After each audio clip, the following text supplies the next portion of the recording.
Hello friends, good morning, rather good evening. अभी almost 5 बज रहा है और हम लोग एक साइट पर हैं, सोलर की साइट पर हैं। यहाँ पर स्ट्रक्चर का इंस्टॉलेशन चल रहा है। तो दोस्तों, कई साहब आपके मन में ख्याल आता होगा कि सोलर हम लगवाना चाहते हैं और सोलर लगवाने के लिए हमें क्या करना चाहिए। तो कुछ मुख्य बिंदु, 5 बिंदु मैं आपको बताना चाहता हूँ कि सोलर इंस्टॉलेशन करते समय हमें किन किन बातों का ध्यान रखना चाहिए और हमें गवर्नमेंट क्या सपोर्ट करे। तो सबसे पहला इंपॉर्टेंट विषय है कि जब भी आप सोलर सिस्टम लगवाएं तो किसी अथोराइज्ड वेंडर से ही लगवाएं। ऑथराइज्ड वेंडर्स जो MNRE है और ये जो आपके एरिया का जो भी डिस्कॉम होता है, मतलब MPV जिसको हम कहते हैं, वो अथोराइज करते हैं परसेंट।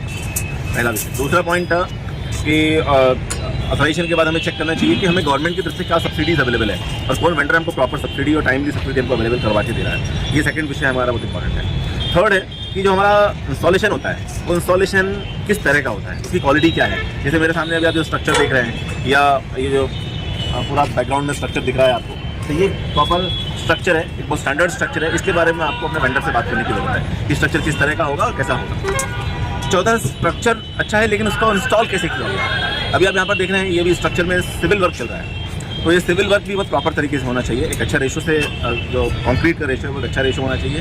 जब आपका स्ट्रक्चर है, अच्छे डायमेंशन, अच्छे गेज का होना चाहिए। वो सब चीज़ें आपको अपने वेंडर से डिस्कस करनी चाहिए और वो as per the system capacity, वो जो भी आपका सिस्टम लग रहा है उसकी कैपेसिटी के अकॉर्डिंग होना चाहिए, उसमें आपको डिस्कस करना चाहिए। अगला चीज़ है कि उसमें जो स्ट्रक्चर के बाद जो लगने वाले कंपोनेंट्स हैं, लाइक पैनल आप कितनी कैपेसिटी के लगा रहे हैं, उस पैनल की कैपेसिटी पर ध्यान रखना चाहिए, उनकी सर्विसेज पर ध्यान देने की जरूरत है।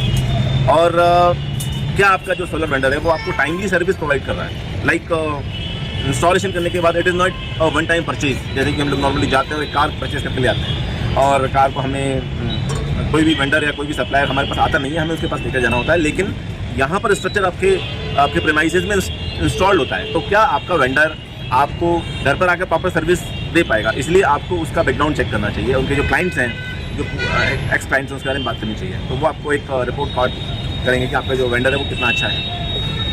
देन जो आपके कंपोनेंट्स लगने वाले हैं, आपके जो solar inverter, on grid inverter इसको हम कहते हैं। आप इन्वर्टर और सोलर ऑन ग्रिड इन्वर्टर में कंफ्यूज ना हो, ये अलग अलग चीज़ें हैं। एक नॉर्मल इन्वर्टर होता है जो बैकअप के लिए घर में यूज़ करते हैं, और एक सोलर ऑन ग्रिड इन्वर्टर होता है जो इलेक्ट्रिसिटी को कन्वर्ट करके MPV को सप्लाई करता है। तो इसके करीब कुछ कंपोनेंट्स हैं। एक है पैनल, दूसरा है आपका इन्वर्टर जिसको हम सोलर इन्वर्टर कहते हैं, ऑन ग्रिड इन्वर्टर कहते हैं। तीसरा आपका है उसमें लगने वाले अर्थिंग्स, उसमें 3 अर्थिंग्स लगाए जाते हैं। उसमें लगने वाला लाइटिंग अरेस्टर